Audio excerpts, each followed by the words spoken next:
ఈరోజు మనం చూసాము మల్కాజ్గిరిలో ఒక డ్రగ్ కంట్రోల్ అడ్మినిస్ట్రేషన్ వాళ్ళు మెడికల్ షాప్స్ మీద రేడ్ చేస్తే ఇల్లీగల్ డ్రగ్స్ చాలా దొరికాయి. దాదాపు ఒక 3.5 లక్షల ఫేక్ డ్రగ్స్ దొరికాయి వాళ్ళకి.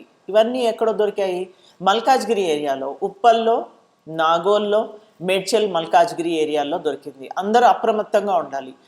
ఈ మెడిసిన్స్ చూడండి, దే ఆర్ ఎసెన్షియల్ మెడిసిన్స్. అంటే పిల్లలకి ఇచ్చే పీడియాట్రిక్ సిరప్స్ ఉన్నాయి అందులో, క్యాన్సర్ డ్రగ్స్ ఉన్నాయి అందులో, ఆ తర్వాత వైటమిన్స్, మల్టీవైటమిన్స్ మనం మామూలుగా రోజు తీసుకునేవి కూడా ఉన్నాయి. ఫేక్ డ్రగ్స్ వల్ల చనిపోవడం కూడా జరుగుతుంది. సో ఇవాళ drug control administration of the state వాళ్ళు ఆ ఇల్లీగల్గా పట్టుకున్న డ్రగ్స్ని ఫస్ట్ ఆఫ్ ఆల్ స్టేట్ ఏం చేయాలి? ఈ విషయంలో రెగ్యులర్గా రేడ్స్ చేస్తూ ఉండాలి. ఇంత దాకా వెళ్ళనివ్వకూడదు. 3.5 లక్షలు, అది కూడా ఒక్క గోడౌన్లో దొరికింది. ఇంకెన్నెన్ని జరిగాయో, ఎంత జరుగుతున్నాయో కూడా తెలియదు. ఇప్పుడు ఈ మధ్యలో 2019లో గవర్నమెంట్ ఆఫ్ ఇండియా ఆల్రెడీ చెప్పింది, online drugs they have to be checked properly అని. అలాంటిది మరి ఎందుకు కానిస్తున్నారో కూడా మన స్టేట్ గవర్నమెంట్ని మనం నిలదీసి అడగాలి. మల్కాజ్గిరిలో అందరూ అప్రమత్తంగా ఉండాలి. ఎందుకు అంటే వీళ్ళు చేసే ఈ చెక్స్ అనేవి ప్రాపర్గా జరగడం లేదు.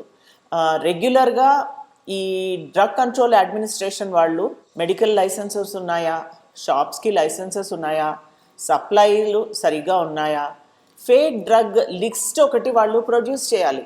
అంటే బాబు, ఈ డ్రగ్స్ మీరు కొనుక్కోకండి అని చెప్పాలి ప్రజలకి. లేకపోతే ప్రజలకు ఎలా తెలుస్తుంది ఏది ఫేక్ డ్రగ్గో, ఏది మామూలు డ్రగ్గో, మంచిదో ఎలా తెలుస్తుంది చెప్పండి? సో ఫేక్ డ్రగ్ లిస్ట్ ఒకటి రిలీజ్ చేస్తూ ఉండాలి పీరియాడికల్గా. మళ్ళా కరెక్ట్ డ్రగ్స్ లిస్ట్ కూడా పీరియాడికల్గా రిలీజ్ చేస్తూ ఉండాలి.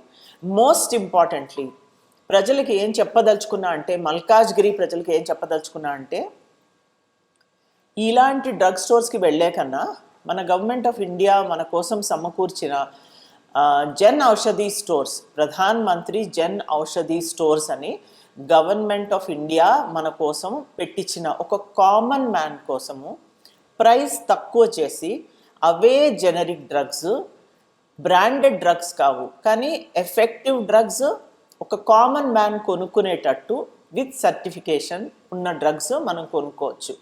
మామూలు షాపులకు వెళ్ళే కన్నా జన్ ఔషధి స్టోర్స్కి వెళ్తే ఒక కామన్ మ్యాన్కి తక్కువ ఖరీదులో మంచి మందులు దొరికే అవకాశం ఉంటుంది. అలా కూడా ఈ ఫేక్ డ్రగ్స్కి బలి అవ్వడం అనేది మనకి జరగని విషయం.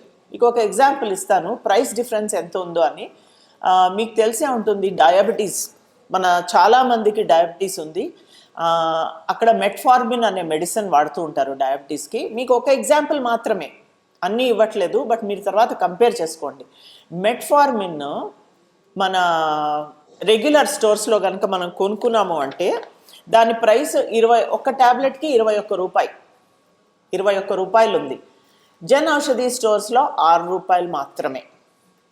Same drug, same treatment, same efficacy, కానీ ఖరీదు తక్కువ. ఈ జన్ ఔషధి స్టోర్స్కి వెళ్ళాము అంటే మీకు 30 నుంచి 40% ప్రైస్ డిఫరెన్స్ తెలుస్తుంది. సో మీ అందరూ అప్రమత్తంగా ఉండాలి.